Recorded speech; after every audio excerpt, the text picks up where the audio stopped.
Hello everyone and welcome back. Today we're once again back here on the old Chevelle, and as you can see we got her looking good.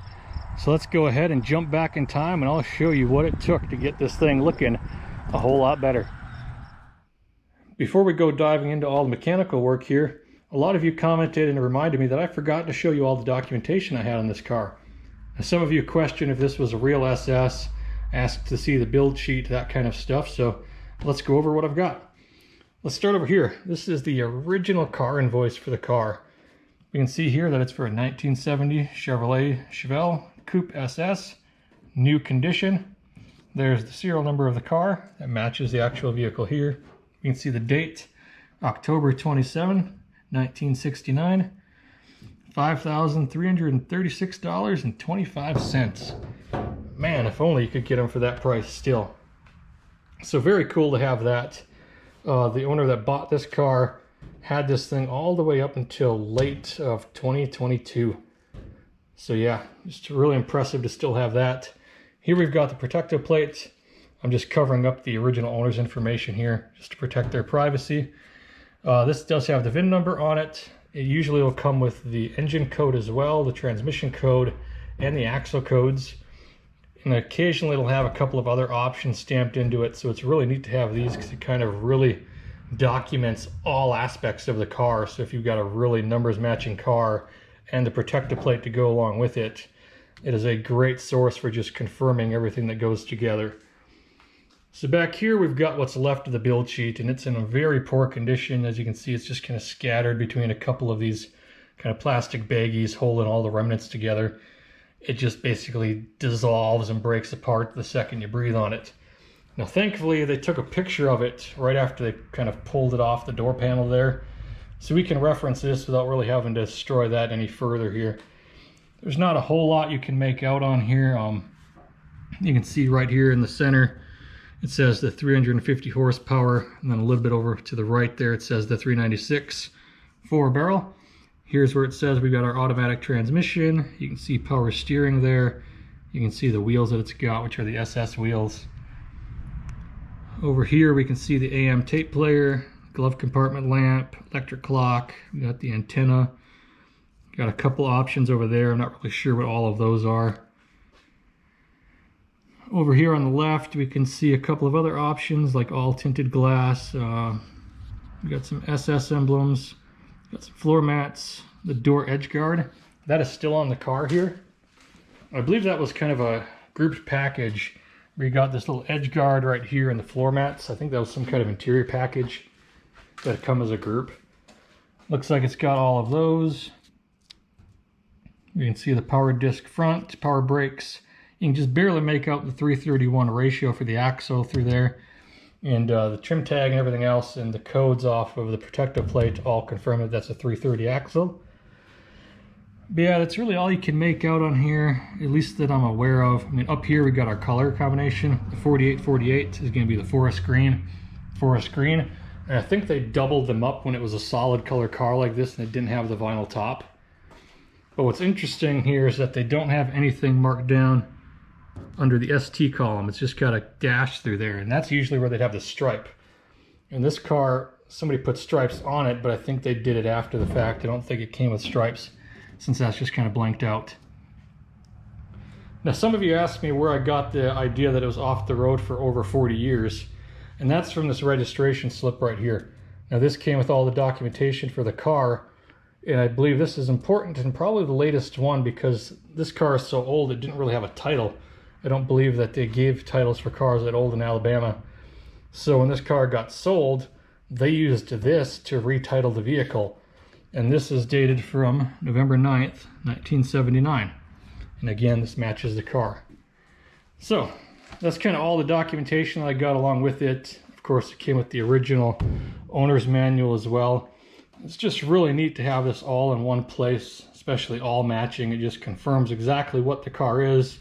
I mean, there's other things on the car that we can go through and kind of confirm that this is either a really good period correct SS clone at the worst, but I mean, with all of this documentation here, we can confirm that it is 100% a legitimate 396 SS. So it's really neat to just have all of this together. It just tells a bit of the story on this car. It's just really impressive that the guy owned it all the way from when he ordered it back here in October of '69, all the way up until when he passed away in 2022. So hopefully we'll be good stewards of this thing, get her cleaned up, get her looking a little bit better, treat her right, and get her back on the road. So under the hood here, I've just been chasing after a couple of problems. You can see I've got the Amazon Quadrajet installed. I picked that up off a marketplace when I was looking around for parts for the original. I got that for next to nothing, and no matter what I did with that original, I kept getting that odd hesitation just right off idle. And that would make it just really annoying if you were trying to move the car at all and you just barely touch the throttle and it would stumble really bad. And sometimes it would just stall out. So I hate to say it, but this one has been doing surprisingly well. I put it on here, just did very minimal tuning to it, and it's idling and doing pretty good. However, we're intermittently losing cylinder number 5, and you can see I've got my compression gauge installed down there. I've been trying to diagnose if it's an ignition issue or if the cylinder itself is just low on compression. So I'm about to go and check that here, and we'll see what kind of numbers we get. Alright, let's see what we get here on the old gauge. You know, I've got the coil disconnected, I have the throttle plates jammed wide open, so I'm just going to go crank it a couple of times.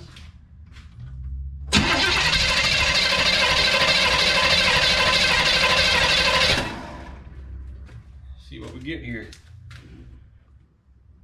Okay, it looks like it's up around 120 something there, so that's looking pretty good. So that tells me that it's probably not an issue with the cylinder here, so I'm going to go ahead, put a new spark plug in here. Maybe there's an issue with that spark plug. Make sure that's gapped well. We'll put that in there and see if the cylinder comes back around. I've made a couple of other changes here underneath the hood. As you can see, I've got a new Summit HEI distributor installed back there. I've got new plug wires installed, and yet cylinder number 5 here is still down. Now you might be wondering why I went and put a new distributor in here trying to chase after this down cylinder. And it all stems from that last video there where I was trying to tune the Quadrajet and get the idle dialed in. Now if you remember, I went through and I was measuring the temperature on each cylinder bank here on this driver's side and then also on the passenger side. And the reason for that was I discovered at that point in time that cylinder number 5 over here was down. And at the time I had just ended up swapping the plug wire from cylinder 5 over here with cylinder 7 right behind it, just to see if that would essentially follow and that would rule out the plug wire. Instead, everything worked after that. All the cylinders were firing just fine, everything was nice and smooth and even. So I thought, okay, maybe I just didn't have the cable seated correctly, something like that. So then when I put this Quadrajet on here while I was trying to tune it out and dial this one in, I noticed that it was kind of rocky again. It wasn't idling very smooth. So I went and got my thermometer out again, measured everything, and sure enough, cylinder 5 was down once more. So I thought, okay, you know, I didn't change out that cap and rotor. Maybe there was just a problem with that post for cylinder 5 on here. So that's the reason why I went and dropped the HEI in here, because I'd already picked it up. I figured I might as well. But unfortunately, that has not solved the issue either. I have replaced the plug there just to make sure that the plug wasn't fouled, and that was causing issues. So we're getting great spark down there. You can see we're making compression, and I also tested cylinder number 1, and they're within about 5% of each other. So it doesn't seem to be compression related, at least directly, while cranking. Now, what it could be is that the valves are just not adjusted properly on number 5 there. It could be that the exhaust valve is hanging up ever so slightly, and then when you're cranking, you don't quite have as much oil pressure during cranking, so it might be allowing the lifter there to kind of collapse a little bit more than it would when it's all fully pressurized. And that little bit more there could be just causing our exhaust valve to hang open ever so slightly here, and that could be causing some excessive leaking once it's actually running. So it's been a little bit difficult trying to troubleshoot exactly what's going on here, since there's been times where it's worked, there's been times where it hasn't worked. I've got that valve cover removed here, and I was just inspecting all the rocker arms to make sure that all of them were oiling properly. Everything looks to be pretty good up there. So with that out of the way, these two valves here are the ones I want to focus on. So this is going to be our exhaust, and this is going to be our intake for cylinder number 5 right here. And what I want to do is essentially, I've got it where the cam lobe is at such a position where both of these valves are closed, so there's no tension on these lifters. And you'll see that there's some side-to-side motion here, and that's okay. It's okay if it moves side to side. what you want to check is at the back here that there's no up and down movement where the push rod comes into the rocker. And if I try to test those, they're all nice and tight here. There's no up and down. It's just this side to side wiggle. And that's fine. Now, my theory is that someone set these, got them to 0 lash, and then they put too much tension on these. So usually the way you test it is when they're all loose and you got that up and down movement, you tighten them just until the point where that up and down movement disappears. And that'll essentially be 0 lash. Then you set it to a predetermined amount of preload, depending upon if you have like a race engine or if it's just a street engine. That'll determine how much preload you usually want to put on them. So it's my theory that someone tightened this one up just a little bit too tightly, and then when that lifter pumps up, that it's just causing our exhaust valve there to drag open, bleed off some of our compression. So what I'm going to do is I'm going to go ahead, get my wrench on here, turn this loose, and count the number of turns that it takes until I start getting lash back. And that'll tell me how much somebody has adjusted this. And that'll let me know if it's just adjusted too tightly. I'm going to do the same for the intake over there, see what that one's set to, and then I'll get an idea if that's the issue or if I'm just way off base here. So I ended up taking out about 1.5 turns of preload there on that exhaust valve for cylinder number 5, and it has made a significant difference here. I've got it running again. It seems to be a little bit smoother. I've still got some tuning to do here. It's idling at around like 600, somewhere around there right now, but we'll check our temperatures here. 380, 380-ish, 400-ish, 370, and 380-ish. So yeah, they're all fairly consistent now across the board, so we're at least getting fire now in that cylinder. Now I can come back here and finish out my tuning, kind of try to get this idle smoothed out a little bit, get it a little bit more dialed in here, but overall it is sounding considerably better. I'm very happy that we were able to figure that out, get that cylinder to come back around, and it was nothing major. Gonna finish up the tuning here. Still gotta wait for my steering components to come in, but we'll continue trying to knock some of these other things out. I've made my way back to the interior here, and I want to start tackling this dash next. There's quite a bit to do here. I want to get this dash pad replaced. This one over here is kind of popped up. It's cracked in a number of places. Pretty poor condition. I've got to clean up the actual gauges there. I tried to order new lenses, but unfortunately they're all on back order everywhere I looked. So I'm just going to have to try to clean these ones up, see if I can make it where I can actually see what's going on. Other than that, the dash itself is in pretty good condition. I want to just try to clean this up. Might pull it out of here, the lower dash section, and try to strip it down and maybe just repaint it. And I think there's a good SEM, like vinyl, kind of trim black that I think would go really well and hopefully match up with everything. So I might give that a try, just doll this up just a little bit more because it's really not in too bad a condition. So if I can save on that, then I will definitely give that a try. So I'm going to start on this dash pad here. I think it's just a bunch of screws that kind of come up underneath here along the top edge, and then a couple over there in the glove box region. Then I think it just kind of pulls backwards and pops right out of there. So I'm going to go ahead and get this pulled out. That dash pad came out nice and easy. There was only about 3 screws that were actually left holding it in place. So I ended up popping that out of there, and as you can see, lots of mud dauber homes. So I'm going to go ahead and evict all of those, get those all cleaned up under here, start making my way through and start slowly pulling this apart. The dash came out without too much difficulty. As you can tell, I made a huge mess in the process of getting it out. There was just dirt dauber nests everywhere. You can see there was a real big one right through here where the speedometer cable comes through. All that sound deadening that would usually be glued here along the top of the cowl started falling down, so I just pulled most of that out, threw it away. Need to get the vacuum in here, start sucking all this up, make it all nice and clean, get it ready for reassembly. But before I was doing that, I was just going through all the wiring here. And for the most part, it looks all original. It doesn't look like anybody really came through and hacked on anything. Over here on the light switch, there's one little cable here that looks like there was a splice in it. And it's now going to this red wire that runs to nowhere. So I'm going to need to look at the diagram, see if I can figure out what this was for, see if it's important. Other than that, the main dash harness is in really good shape.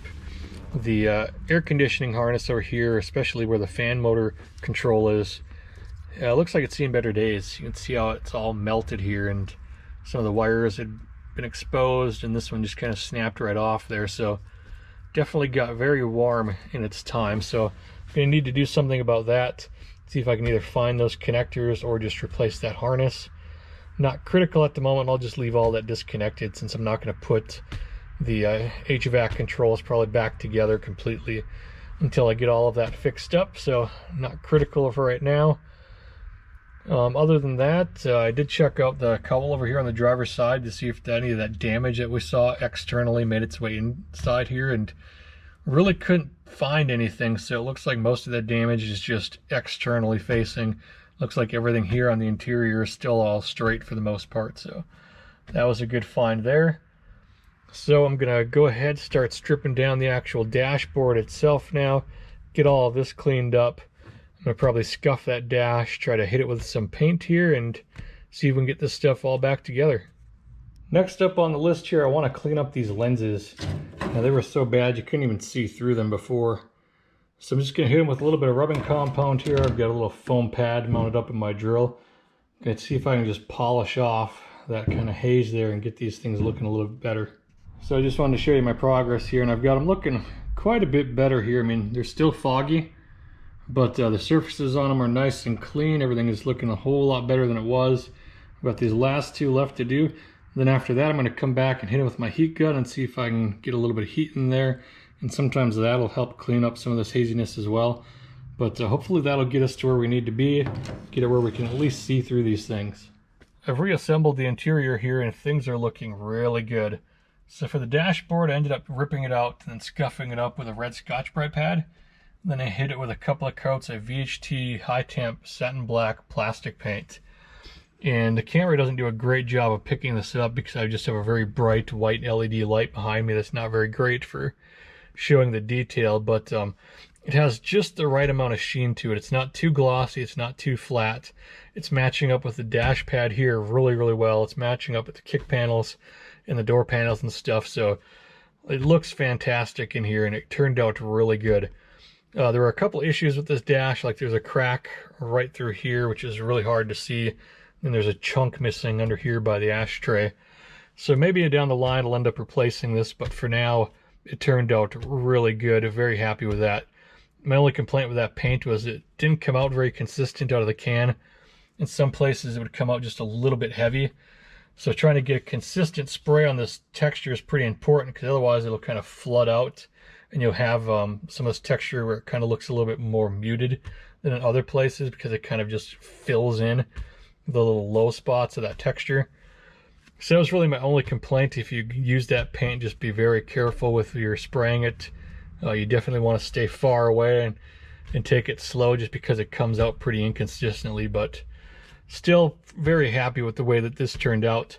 This dash pad here, I picked it up from Jegs. It's Jegs branded. They had a couple of different options. They had one that was like imported, one that didn't say imported but didn't say where it was made, and that's what this one is. It's the vinyl wrapped version.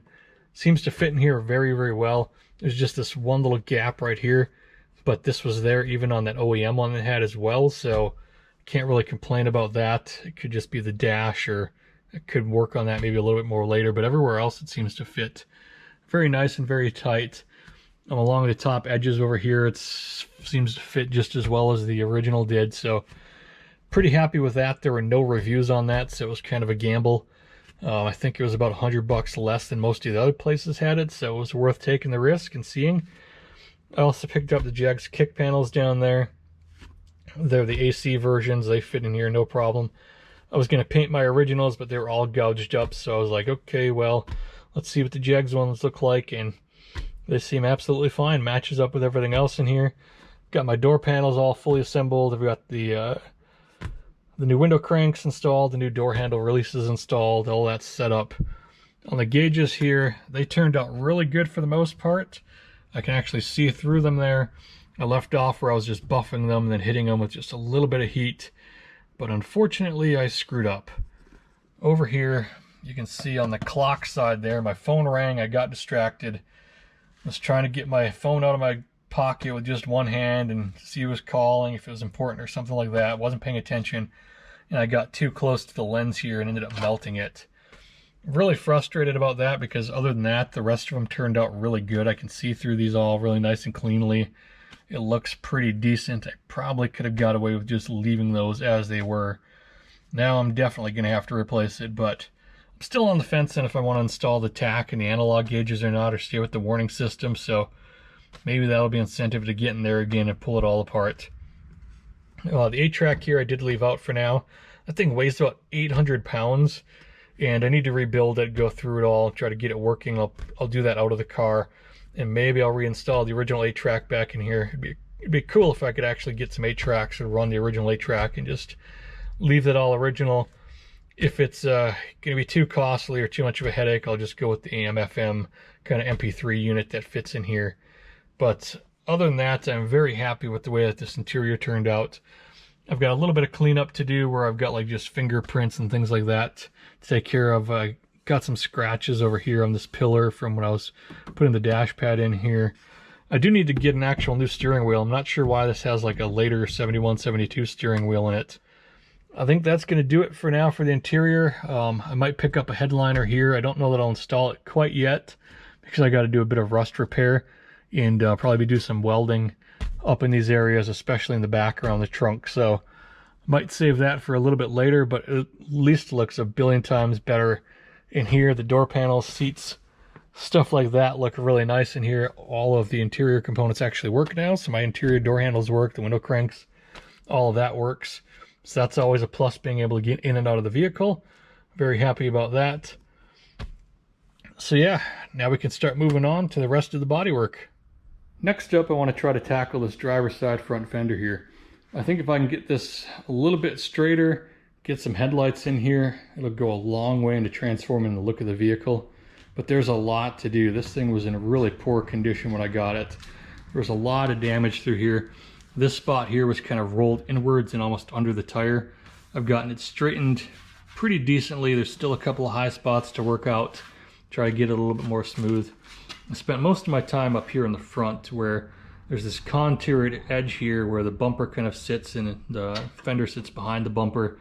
And when it was in that collision, the edge of the bumper here kind of got trapped and it got caught and pushed this whole section inwards. And that took a long time trying to just recreate this shape, get this sort of straightish and flush. There's still a lot more to do there, I'm sure. But that let me get the fender extension on here, and it seems to fit pretty good. There's a little bit of a gap in there. Nothing too severe, but there's a little bit of a high spot right here I'd like to get taken out. And it seems like just this edge over here, the fender needs to kind of be pulled out and kind of bent upwards ever so slightly. And that'll kind of take out that high spot there. Now we're definitely too tight to the hood right here, and then we're too wide over this way. So it seems like we need to come forward with the fender, which jives with what we see here at the back. We're definitely too tight along the top, so you need to loosen some of those bolts up, shove this thing forward a little bit, try to get this gap here at the back kind of dialed in. And I'll probably start back here, that way at least I know the top section's close to where it needs to be, and then start working on the rest from there. As we come down towards the bottom, we end up with too much of a gap. Now I'm able to pull this back and kind of get that bolted in there where it takes some of that gap out. But then there's a bit of a gap right here in the center. So I need to work on that a little bit more, but for now I think I'm going to start with the top of the fender there in the back, push that forward. I also need to get this core support line back up. I took out the bushing here on this driver's side because it was pretty much blown out. I need to replace that and then kind of pull the core support straight up and down again. As right now it's kind of leaning towards the front of the car. We can see that here with, that's the actual fender bracket there where it's supposed to be bolted in right here, and there's probably about a 2.5 inch gap right there. So I'm going to try to pull that core support straight, shove this fender forward a little bit, see how that impacts everything, and then I'm going to go from there. I pulled the bumper off the car here so I can assess the damage, and you can see that there is quite a bit as we make our way across here. So I certainly need to replace that filler panel here. The hood support bracket here has just been mangled up beyond recognition. It has certainly seen some better days. Everything else on the passenger side over there looks to be pretty good. Like the frame horn over here seems to be in good condition. Nothing really out of shape on that. All the fender brackets, everything else seems to be nice and happy over there, so nothing really to worry about on that side. Over on this side, it's a little bit of a different story. We've got some damage here at the front of the frame horn. It's kind of folded over a little bit here just at the very nose. It is sitting up about maybe 3/4 of an inch higher than the passenger side. And I measured that off the floor, and then I also measured in the back there right off the sway bar mounts at each side. And off the sway bar mounts, I'm at about 8 3/4. And then up here I measured each side, and the passenger side's right at about a foot, so about 12 inches, and this one's about 12 3/4. So certainly we got some issues here at this frame horn. Gonna need to get that pulled out. I don't know if I'd even be able to get the body relatively square with it being that far out at this point in time. So I might need to try to get this to the frame shop or see if I can pull that straight a little bit on my own. Other than that, the core support itself, we might have some issues there. It's just really hard to tell with how big that gap is. Right there, it's pretty significant. And I've kind of got this in place to about where it should be for where the actual mount would go. So I feel like the core support's approximately where it would need to be, but we've got so many issues up here that things just don't quite seem right. So probably gonna have to pick up another core support. I'll go ahead and just order one of those up with all the rest of the parts. I've been plugging away here at this front corner, and I've got it a lot better than what it was. The core support is definitely damaged, so I've got a new one on order for that. I've got the filler panel there that's all mangled up on order. The top tie bar here, the hood release, pretty much all the front hardware I've gone ahead and just ordered a replacement for. But because the frame rail down here is damaged and it's sitting up about 3/4 of an inch too high, even if I get that squared away and square up the front with all new hardware, it's not going to help this gap back here at the lower fender by the door. So what I want to try to do is just see if I can make it livable with what I've got here and get kind of everything we have in place a little bit better lined up for now until I can get to the frame shop and have them pull that horn straight. So if we come down here to the frame rail, essentially what you normally have here is this bushing that goes in the back and kind of sits on top of the frame rail, and then there's a bracket in the back that sits on top of that bushing. And essentially it gives you maybe about 1/4 of an inch of gap here between the actual frame rail and the bottom of the core support. If you come over to here to the other side, you can kind of see how that looks over there. Maybe it's slightly more than 1/4 inch. But on this side, because it's up 3/4 of an inch already, there's just too much space there. So it's just making that rear section there just far too high. So what I'm going to do is come through here, cut out part of the bottom here, just along the bottom of the core support, so that I can actually sit the whole thing down much lower than it would normally sit. And hopefully that'll take up the bend here in this frame horn. I might even slot the bracket that goes behind there and holds that bushing in place. That way I can just lower it as much as I need to. That way I can get the front end here square with this damage here still in place. And then if they go and straighten it, they can just kind of put the correct bushing back in there, get things temporarily lined up for now until I can go ahead and replace all the front hardware here. But this will hopefully at least allow me to get this a little bit more straight, get this thing kind of back on the road as it is right now, with things looking a little bit better than they are. So I've gone ahead here and notched out that core support. I just used my tiny little air saw there, and it worked pretty good at getting through there. I kind of cut it just around the frame horn here, and it got about maybe 3/4 of an inch to about an inch in some spots. So this hopefully will give me enough wiggle room now to get this front end squared. I'm going to go ahead, set this all down, and start trying to line things up and see how it looks. I've lowered the core support down into that notch that I've cut out, and things are looking a whole lot better already. If we come down here and take a peek, you can see how much I've cut out of it and how much lower it's sitting. Now I probably will come in here and take out just a little bit more, just so I have some more wiggle room, but it's made a significant impact already. If we come to the back edge of the fender here, that's where it's made its most pronounced difference. You can see that that gap there is closed up tremendously. Still just a little bit down there at the rocker to fender, but I can probably pull it in just as it sits. Gets a little bit wide through the center of the door. Then here at the top, it's really tight. I'm not quite sure why that is. I've tried to shove this as far forward as I can get it, and that's kind of where it's getting stuck. So I want to play on that a little bit more tomorrow, see if I can widen that out just a little bit. But overall, definitely a lot better than what it was. I still need to pull the bottom of the core support forward just a little bit more here. I'll see how that impacts things. The fender extension's fitting pretty nicely here. It's got a decent gap. We're a little bit wide at the fender to the hood on this side, but not terrible. Come here to the passenger side, it's got a really nice gap all the way down, but we're just a little bit too wide here at the front to where it meets the fender extension. So I might try to pull the fender forward ever so slightly tomorrow, see how that looks. And then I'll take a peek at, once I pull this core support more square, get that bushing in there, how that impacts things. But overall, it is looking really, really good here. Notching that was definitely the right way to go. Might just need to add just a tiny bit more to that notch, but we are slowly getting there. I got the Chevelle here pulled out into the sunlight. You'll have to forgive the road noise. It's a pretty busy time of day here. As you can see, I've got this thing looking a whole lot better now. I did a little bit of work here off camera. I got that core support mounted. I reinstalled the bumper, put in the headlights and the headlight rings as well. And it just makes the car look completely different now. And this side here always did look good. I still need to address the trunk here and try to get that latching just a little bit better.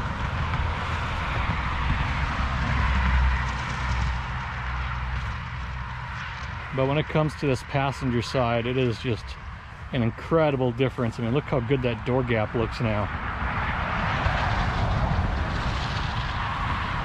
Then I did work on this little trim piece here. I've got this actually screwed in now, so it's not just flopping around in the wind.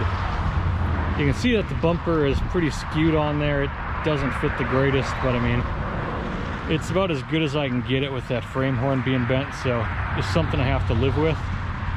But overall, this thing looks just stunning compared to what we started with. The interior here out in the daylight just looks absolutely amazing. Compared to what we started with, it is just indescribable how much of a transformation just a couple of new parts here and cleaning all this up has just brought this around. And there's still a little bit more work to do. Need to get some tape in there on that big split in the seat. I think that'll help a little bit better, but overall, very satisfied with the way that this turned out. That dash paint came out really well here. Letting it dry a little bit longer has made it really nice and even. Still pretty happy with this dash pad. I haven't even really tried to work on that little gap right there to make it a little bit better. I mean, it's so good as it is right now. I'm not even that concerned about it at the moment, but just stunning the transformation it has made in there. Next up, I want to try to clean up these windows here. I've got like an oil slick going on the driver's side. It's very dusty over there on the passenger side. We've got some like glue residue and other mess on the side windows. I did take the trim off the rear window here just so it didn't come flying off. I need to go ahead and clean up this rear window. I'd like to work on the trunk a little bit, try to get this to sit a little bit more flush than it is. I mean, it's not going to go anywhere like it is, but I just don't like it flopping around. I'd like it if it would actually stay flat, so I'm going to try to bend on that a little bit here. Other than that, I do need to set the front toe, get that at least somewhat close so we're just not wobbling all the way down the road. But other than that, we should be really close to being able to get this back on the road here for the very first time. I have disconnected the rear sway bar. I've just taken it off entirely until the new equipment comes in, so we shouldn't have any clanking or odd weird noises from the rear end. I did check the fluid level in the back and we should be all good there. So we should be just about set for our very first maiden voyage here. There's quite a bit of traffic, so I'm going to wait until it is absolutely clear before I try to pull out. Just because I don't know how much power this thing's got. Speedometer doesn't seem to be working all that great, if at all at the moment. We got a couple of noises here that I just don't trust, so yeah, a little bit sketchy.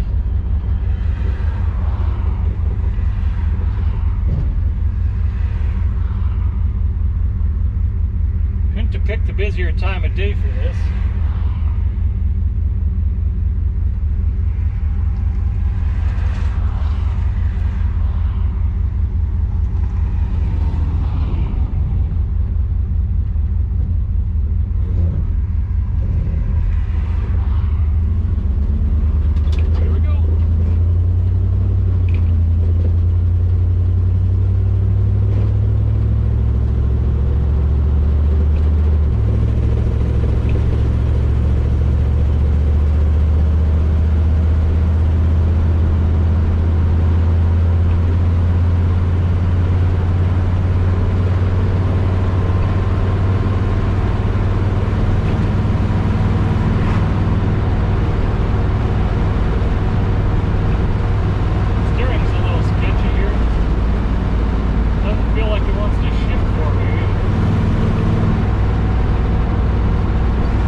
Yeah, steering is very darty. Speedometer is kind of doing its own thing here. It's kind of hanging out at like 10 miles per hour right now. So yeah, a little bit scary there with how darty that is. Kind of picked up a really odd knocking noise. I don't really know what that's from.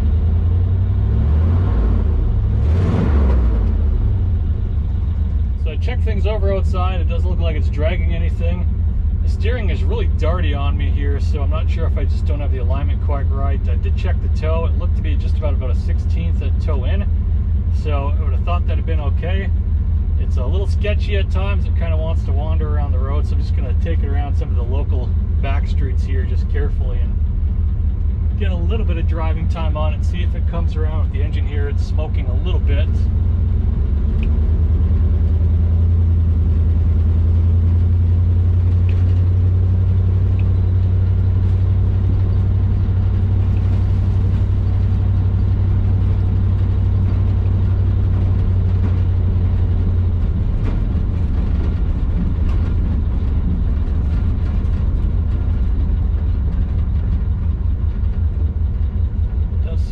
Some odd noises every now and again.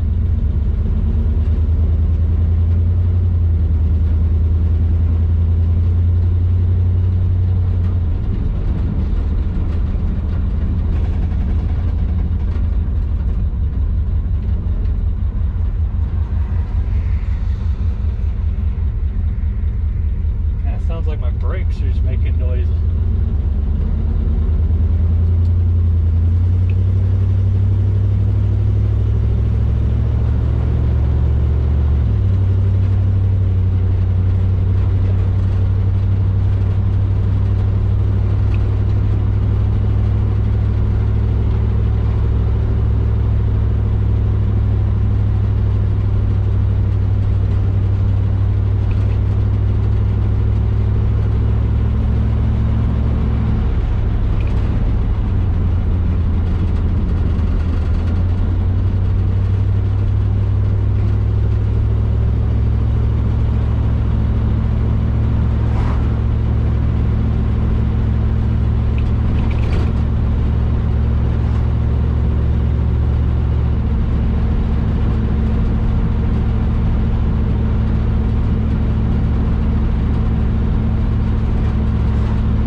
Got a couple of gallons in her. My speedometer definitely does not work.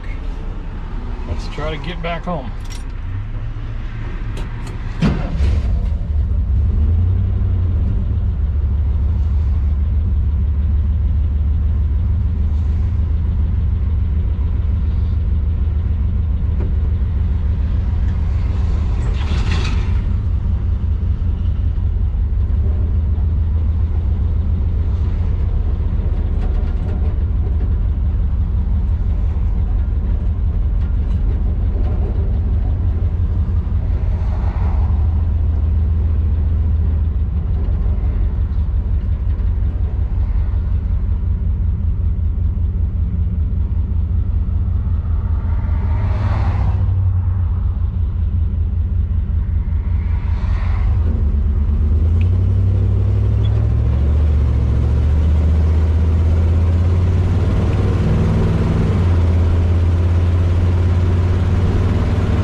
geez.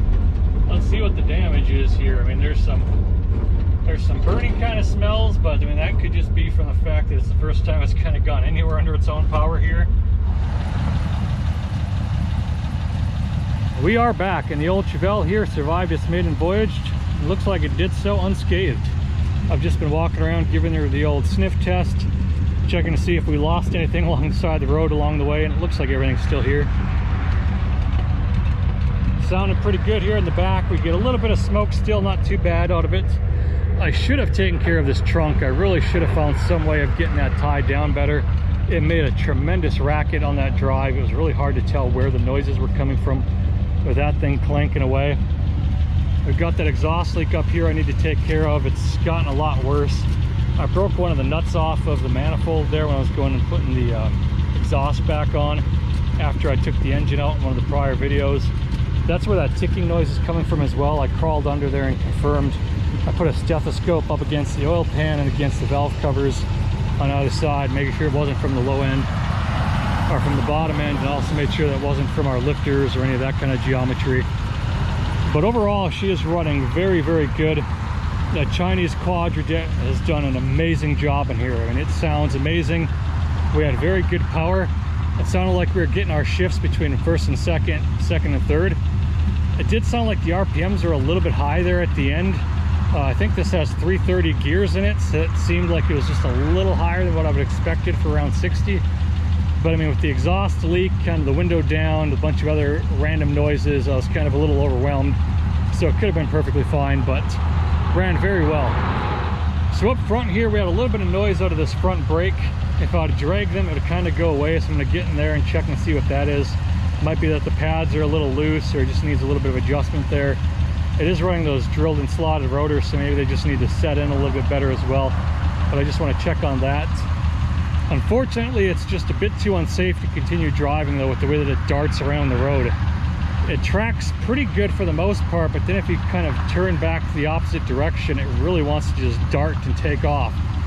So I'm going to try to get this thing into that frame shop, have them check that frame horn, and I'll have them do the alignment at the same time. But until then, I'm probably just going to keep it off the road. So that's going to do it here for the old Chevelle. It's probably going to be a little bit before I get another video out here, since I'm waiting for a lot of parts now. It's going to be the rust repair. That's going to be for the lower quarter panels down here and for around the rear trunk window here. So I'm waiting for those to come in.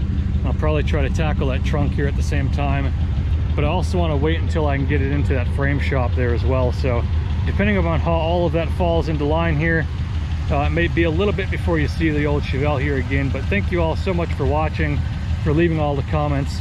I really enjoy all of the compliments, the criticism, the stories. I enjoy it all.